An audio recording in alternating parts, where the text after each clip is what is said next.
Mouth was kind of, the roof of my mouth was collapsing. And it was all out of whack, and I had problems chewing on both sides. It's really, I could never really smile. I always did that because I was so embarrassed. And I love my smile. I really didn't have a lot of self-confidence because of my teeth. So now I'm like, look at me. I would tell them, you know what, if you're not happy with your smile, or you just want, Dr. Ayzin to look at it, and, he can assess your bite, and he can tell you exactly what he can do to help you. And he's not pushy or anything.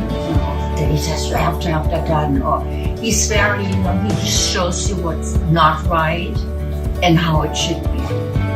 You're just the most caring people. And truly know what you're doing. And I just love everybody in here. I'm just so angry that I met you guys so late in my life. And I wish I would have done that 10, 15 years ago.